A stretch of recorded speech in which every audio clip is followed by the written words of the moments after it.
welcome back to another HW-Aquascaping video. Hope you've all had a brilliant new year. Today's video we're going to be looking at the complete series for the Freshwater Reef Aquarium, which is the 70-litre Dennerle Scapers Tank. Hope you stay to the end and I hope you enjoy it. Yeah, and today we're going to be scaping the Dennerle Scapers Tank 70-litre. I'm really impressed with the aquarium design. I think the curved glass on the front is a really sleek look. It does also come with a base mat already attached to the bottom of the aquarium, and does have a glass like cover lid if you do want to use that. However, with the external filter I will be using, it unfortunately will not fit. If you're interested in the equipment that I will be using on this particular build, I shall flash that up on the screen now. I do plan to have CO2 on this aquarium, as I do already have a CO2 system hooked up to the filter through an inline diffuser.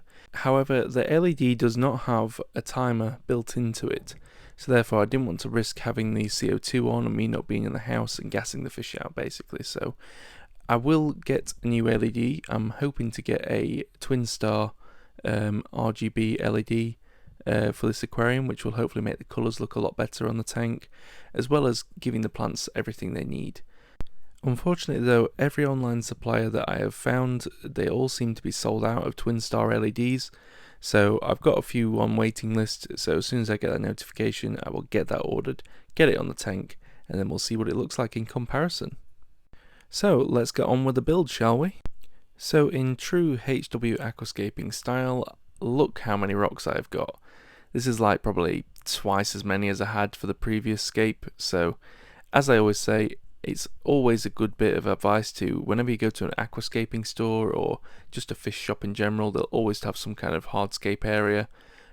Just purchase like one rock, one piece of wood, hoard it away, and then when it comes to your next build, you've got a lot of options to choose from, because not always what you see in the shop is going to be right in your mind when you get back towards the tank. So it's always good to just keep on adding bits and adding bits. Therefore, you're going to have everything you need to get started, get building, get scaping, and make the perfect looking tank.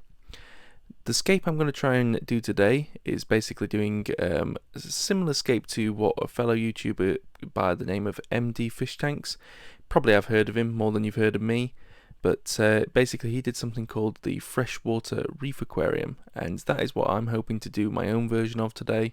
So let's get them in the tank and see how it looks. So what I forgot to mention in the previous clip was the particular rock that we're going to be using in the scape.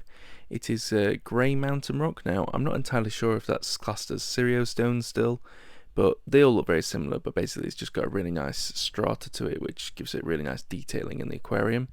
So what I'm planning on doing is creating like a triangle composition from the back left corner, basically just creating like a wall of rocks, just to basically put the soil behind it, and then we're going to have some decorative sand in the front, so it'll be a really nice contrast. So you'll have all the plants hidden in the rocks, allow the fish to basically go in the little nooks and crannies between them, and then this wide open space around the outer perimeter where the sand's going to be. Be great for cories and the loaches that I've got. So what you can see is what I'm doing at the moment in this clip is basically I'm just trying to find the best fit for the rocks for this outer perimeter, sort of like blocking barricade wall. It's basically just making sure that the rocks just fit together as best as possible so that there's not much movement. That way they'll be able to retain as much of the aqua soil behind them. This way I won't end up with a horrible mix of sand and aqua soil blending together, and that way it'll stay nice and white hopefully, basically making a really nice contrast between that, the rocks, and then the aqua soil in the back. But what I'm going to do now is I'm going to shut up and I'm going to leave you to it till we get to the next bit of the clip.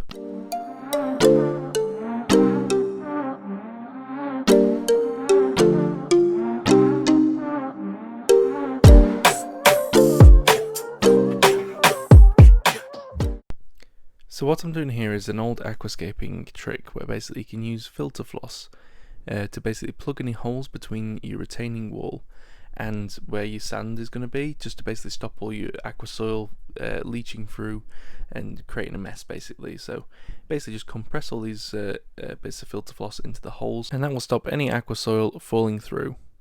So after this step is completed and all the holes are plugged up with filter floss, basically now we can start putting the aqua soil in the aquarium.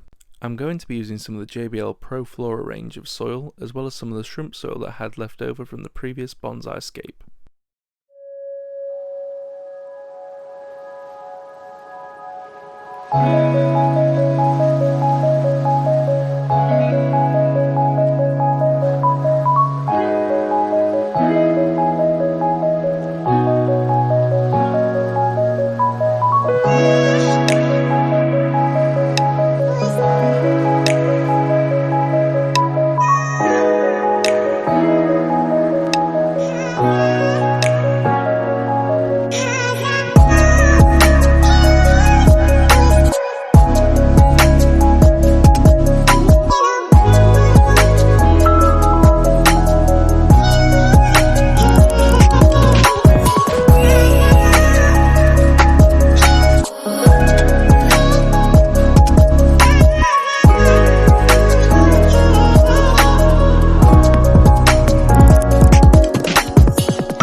So now that all the soil is in, and as you can see I've just added a few extra rocks in the top of the aquarium just to basically create a bit of height, it's time to add the sand, and the particular brand I'm going to be using is the Unipack sand.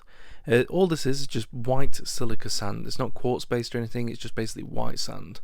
I just like it because of the grain size. It's really fine sand, so I think that'll make it look a little bit more like a reef tank. So as with all sands, you can rinse them, but in all honesty I'm not going to rinse this because I'm not adding much, and if it does cloud the water I'll just let the filter basically pull it out before I add the fish in. But in all honesty, as long as you don't disturb it, it should be all okay.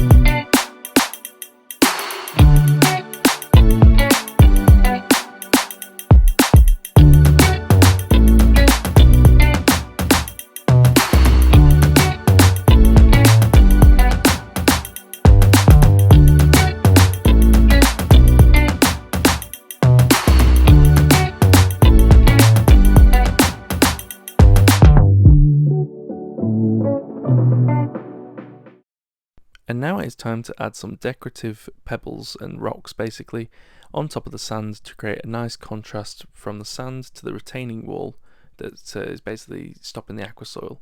Basically just creates a nice contrast and blend. What I have here is some of the I Love Fish decorative rocks from Pets at Home here in the UK, and some of the Dennerle River S 4 to 8mm grade. These together create a really nice contrast because they're similar in colour, and we'll see what they look like.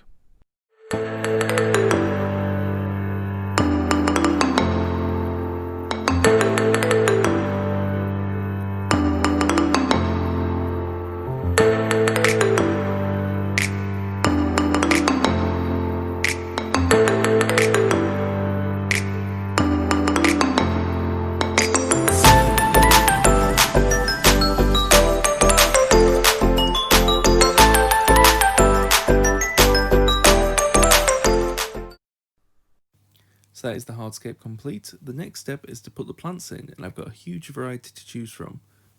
So as you may have seen in a sneak peek in one of my previous videos, I have made sure that I've got plenty of plants to do this aquarium. I've been sourcing them for the last couple of months from various different aquatic retailers. Some of the plants that you see here are from one of my previous scapes that you can check out on my Instagram page, which is HW-Aquascaping. There is a link on my channel page for that. The plants that we've got to choose from, we've got two types of Java fern, Microsorum pteropus trident and just standard Microsorum pteropus. We've got some of the Anubis barteri nana gold, Bucephalandra biblis, Hygrophila polysperma, some Vallisneria asiatica, some Cryptocorini albida brown, Hydrocotyle verticulata, we've got some Cryptocorini petri, Ludwiga palustris super red, and some Ludwiga grandulosa. So I'm going to get these all stripped down and I'm going to let you enjoy the time lapse and we'll get to the planting.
So a really good bit of advice I can give to you aquascapers out there is just every now and again when you're doing an aquascape, especially if it's on a larger tank, just give your plants a little mist down, mainly because Java fern, they can dry out really easily, so it's always good to just keep all the plants nice and hydrated whilst you're doing the scape before you can get the aquarium filled up.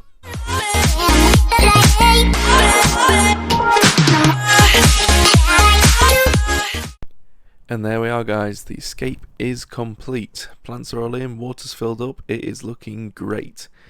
Although there's one thing that's missing. So unlike obviously the bonsai scape that you may have seen the videos for that, if not, go check them out.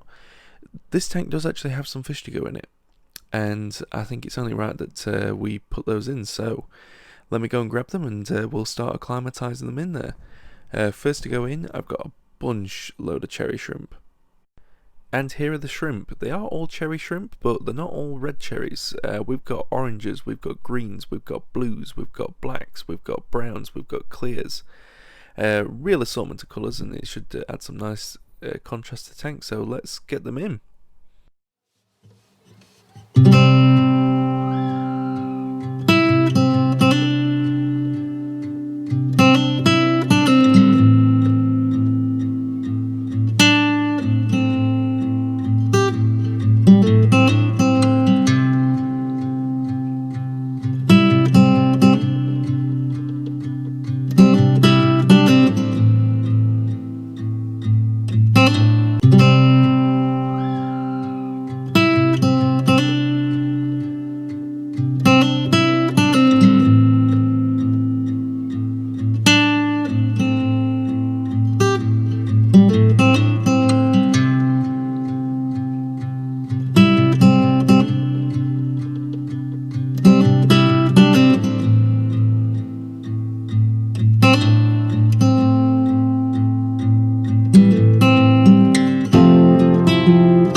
Exciting day because we're going to go and get some new fish. Let's go. So I've come down to my local aquatic shop, which is Made in Aquatics, because out here they've got some cories that I've been after for a while now. Let's go and take a look. And these are the cories in question, guys. These are the orange Venezuelan cories. I think they've got a really nice colour, so they should hopefully stand out nice on the white sand, so I'm going to get some of these. Okay, so the cories have just been bagged up, and as I was going to the till to pay, I noticed these tetras. Not the Emperor tetras, but the ones behind them. They are gold tetras. I've never kept them, and they look really interesting, so I'm going to get a nice shoal of these as well. I think they'll look really nice in the tank. So quick time lapse back to the car. I've got a bit of room left in the aquarium to put some more fish in, so I want to know down in the comments, what fish would you like to see? And there we are, just got to belt these in. I don't know why, but I always belt my fish in. I just think it's safer when I'm on my own. Let me know, do you do this as well? Okay guys, really excited, just come home, about to get them in the tank. Really can't wait for this. And oh, hi Alf, you alright? You want to say hi to the camera? No. Let's get them in the tank. Okay guys, I've been temperature acclimating the fish now for around about half an hour, and I really can't wait to get them in the tank. So I've left the lights off while I'm doing this, but let's get them in the tank and see what they look like.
So I do have a bit of sad news today. Came home and I found my female German blue ram. She was dead on the bottom of the tank. I presume basically the male has just been stressing out. It's completely my fault, you know, we're not all perfect.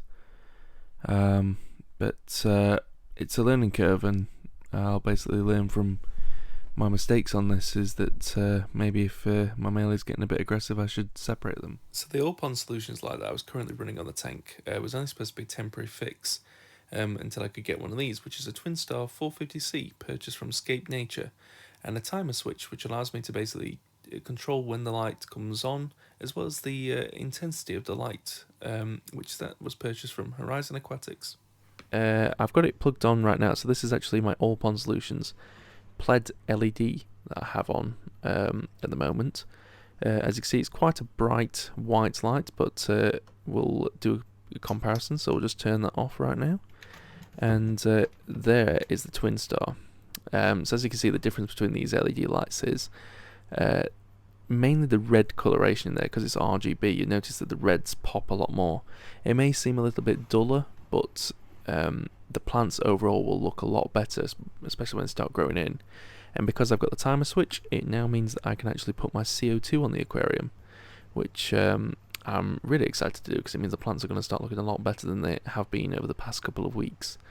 I've had to sort of replace a lot of the plants in here just to go for some more easy growing stem plants, just to stop the build up of blackbeard algae, but hopefully in the next few weeks it's going to start looking good. The first problem and solution I've come up with is the Venezuelan cories, or the Marno shrimp. I'm not really sure who's the culprit, but they've basically been pushing all the soil down to this one little corner on the rock when I first did the hardscape, and basically all the soil started spilling out onto the sand. It's been a right mess, and then basically the plants are uprooting, so I basically just wedged a rock in it. The second problem is, you can't really notice it that much, but if I zoom in, you might be able to see some of the blackbeard algae that's started forming. I've deemed this down to high levels of light, basically. At the moment I'm running an all pond solutions pled. Not to say they're bad light, I really like them, but because I can't run it on a timer switch, it's been on excessive amounts some days, and other days not enough, so I think inaccurate light levels, where they're basically been running too long or too little, is just fluctuating too much, and blackbeard algae has been able to take over. I've also decided, because the hygrophilas, the granulosa and Palustra super red aren't growing quick enough, I think, to combat the blackbeard algae, I've got some Rotala rotundifolia, because it's really quick growing, basically just to replace it all. And I've never really had much success, but I know it does grow quite quickly, so I'm going to try it again, as I do have a twin star on the way, so I'm going to try some hydrocotyl tripartita and just do some really big water changes. Hopefully that will solve the problem. So hope you enjoy this time lapse.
But mankind won't be destroyed. The fact that you and I are working here today is evidence of that.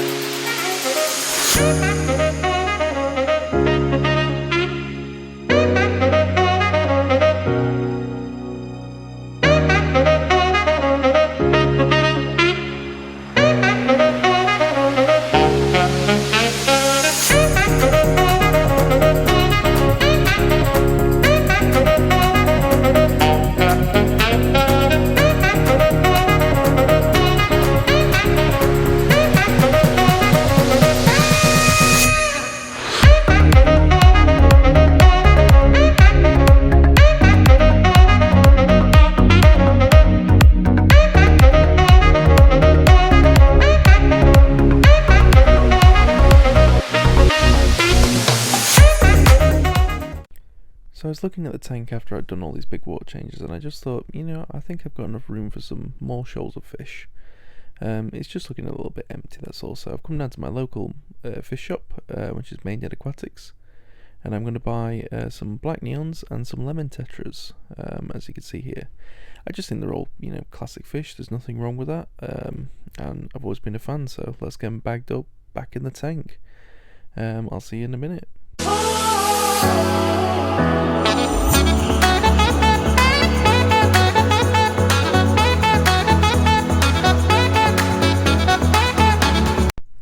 Here we are, guys, back at home now.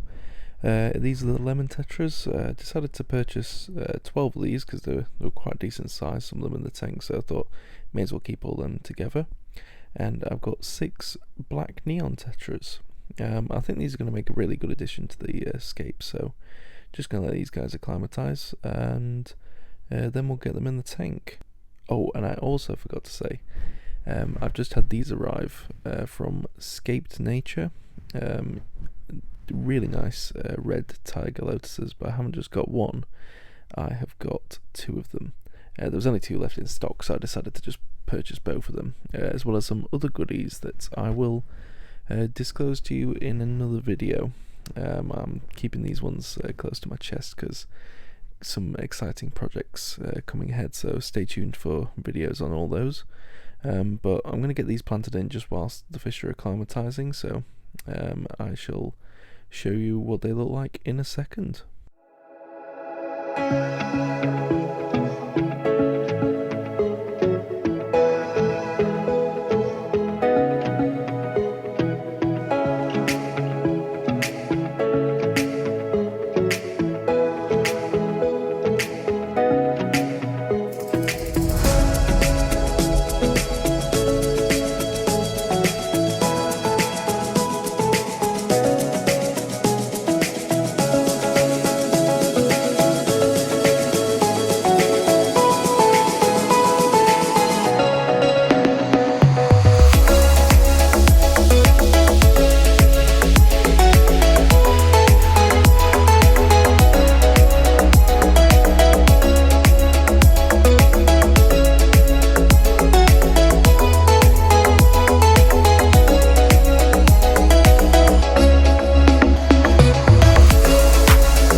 Okay guys, it's literally the next day. I've decided to come back to Mainyard Aquatics because I just think the lemon tetras just look too large and out of place. So I've decided to come and swap them for some of these, which are red whiptail catfish. Basically there's not really that many bottom feeders that come out often in my tank, so I think these will make a better addition. So let's get some and get them in the tank and see how they do. So I only decided to get 3 of them. Basically, the amount that they cost, I only swapped for 1 of them, so I've purchased 2. I think these are going to look a million times better than the large lemon tetras I've got. I've kept the black neons, just for those who are wondering. And also, if you can see by the glare as well, I've swapped the light over from the pled to a Twin Star 450 CA. If you haven't checked that, go and have a look at that unboxing video. And I've also planted the red tiger lilies from Scape Nature at the back of the tank now, rather than in the foreground. I think they're going to add a nice, interesting amount of colour, especially when they start growing in a lot. Yeah, I think this tank really, I'm not going to add any more fish to it for now. I think it is basically sort of fully stocked. It is starting to look nice though, and I hope that you stay tuned and enjoy the scape as it sort of matures in. I have got some more plans. Obviously, if you haven't seen the full-length series of the bonsai scape, that's now shut down, and I've got the new tank all up and running.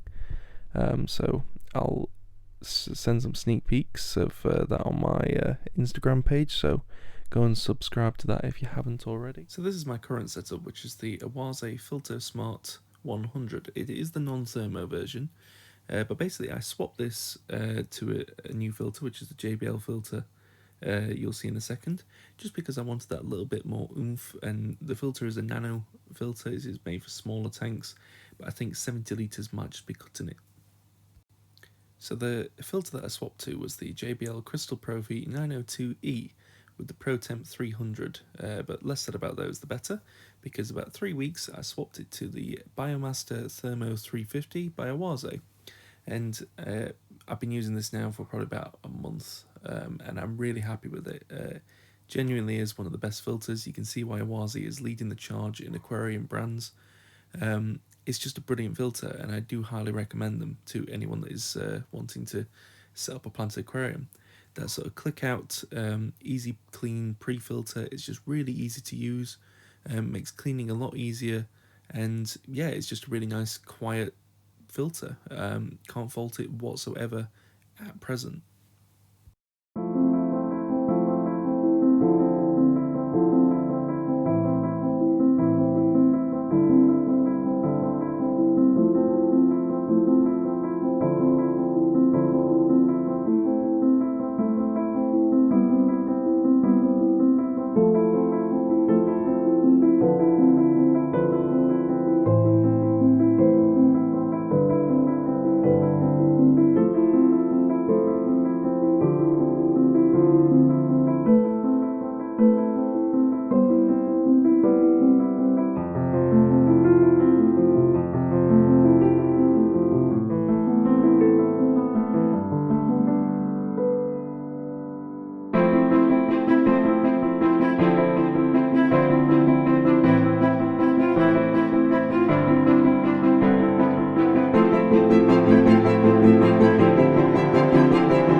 So I hope that you've enjoyed that little piece of cinematic with the music on there.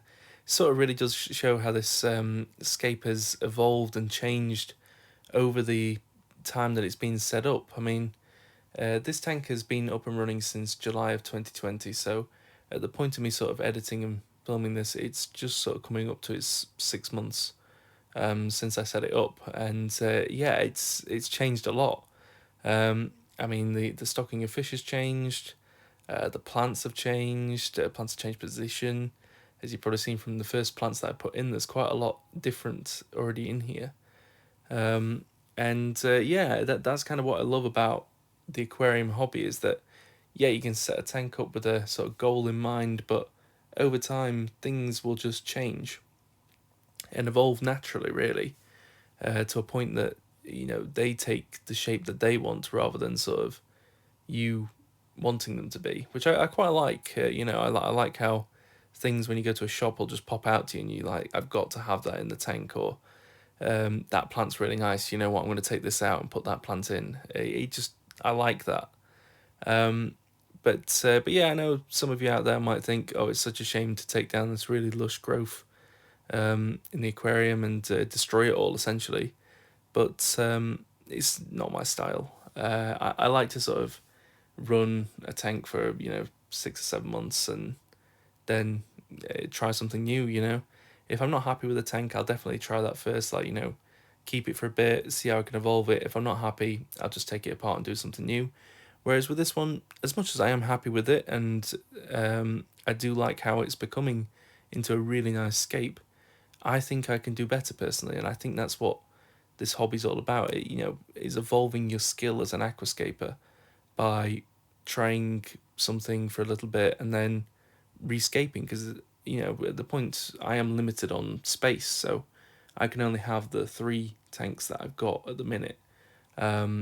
So I'm not really planning on getting any more, nor have I really got any space to put them. So I have to sort of rescape the ones I've got.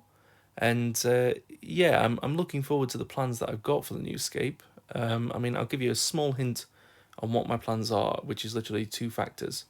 The one is that I'm going to be having just Asian fish, maybe ottocinclus added to that, even though they are from South America. I just think their cleaning capability for leaves and everything, rocks and glass, is just second to none. So yeah, they might be staying. It's not 100% guaranteed.